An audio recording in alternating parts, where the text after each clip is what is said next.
For those of you that do not know me, my name is Chad Hollamon, federal prison number 24006-056.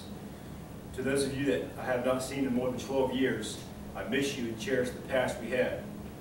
I know I've aged, but without seeing your faces, it's difficult to compare how much. When first locked up, I was called Fish. Now I'm occasionally called Old School. You are probably aware that the federal government sentenced me to 30 years in prison for my part in an organization that distributed cocaine and ecstasy. It is a fact that I never denied.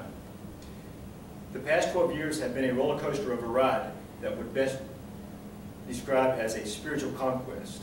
At first, I demonstrated self-induced anger and took my aggressions out on any willing convict or guard. I held grudges against the DEA, my lawyers, the judge, and those that totaled me. Prison proved to be my disaster of epic proportions and morphed me into an entirely different individual. I was convinced that the prison experience was going to be the end of me, figuratively and literally. I wallowed in self-pity and remained in constant denial that it was my own fault for being here. Time in the hole for fighting didn't change me. Even seeing an inmate being stabbed to death did not change me. Those occurrences became routine, and what should have been the most normal relationship affected me the most. It was of my daughter Zoe when she asked me one weekend at visitation, "Daddy, when are you coming home?" From that moment on, I began to see the rascal I once was, and for everything I lied for, cheated for, and coveted. How could I tell this innocent girl 30 years? I went back to my cell, laid in bed, and threw the covers over my head. It became evident that if I could not change in here, there was no chance for me to succeed in society. I eventually threw the blankets off of me and came to terms with a self-realization process. First, I quit blaming others, and I quit making up phony excuses for my demise. I accept responsibility for my physical confinement and entrapping my state of mind for all those years. I then asked myself the following questions. What kind of brother, son, friend, and father have I been up to that point? And why did I fail to be a productive member of society?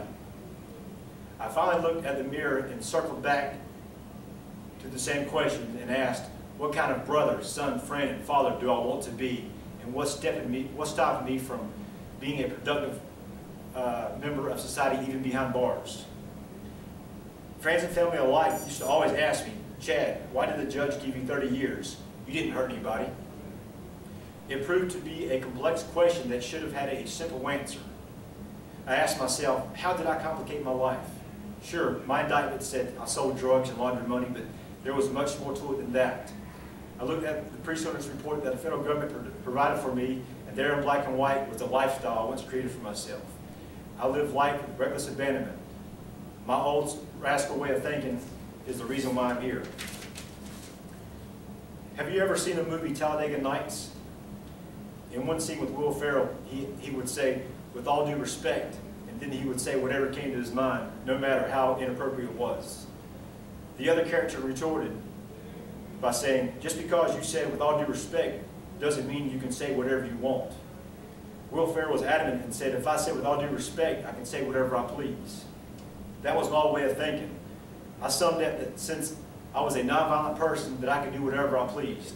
Society does not accept with all due respect or my old way of thinking as excuses for avoiding consequences. My lame justifications is the reason why I'm wearing this khaki uniform.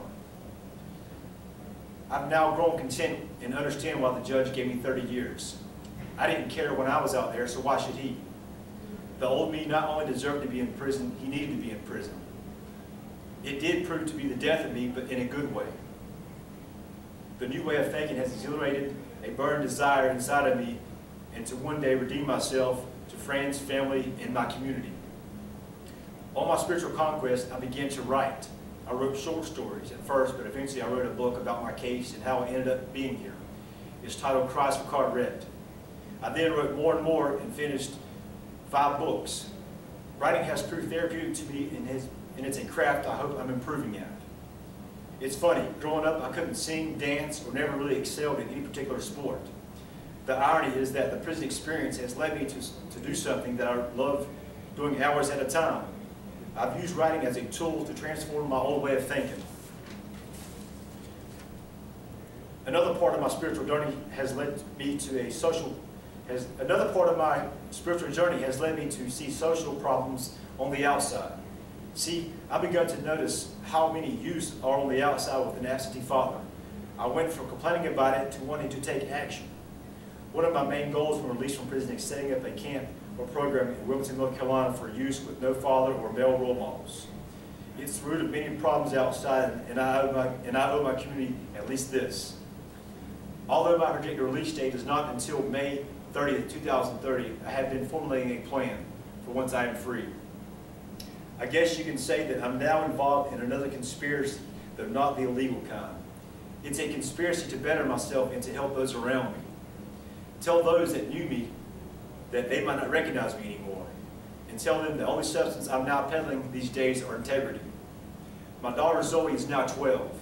She quit asking me when I'm coming home because she knows I'm trying my best.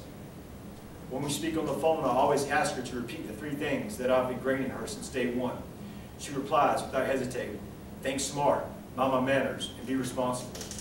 I take those 3 things and apply them to most aspects in Zoe's life. They are not only for her, but for me as well. The old me ignored them almost altogether. The new me now sees that I don't have to complicate my life any more than it already is. When released from prison, my sentence is not over. I'm taking what I have learned about myself in here and serving my community. I can't wait to get out and fulfill my obligations that I set out for. Thank you, and we'll see you soon.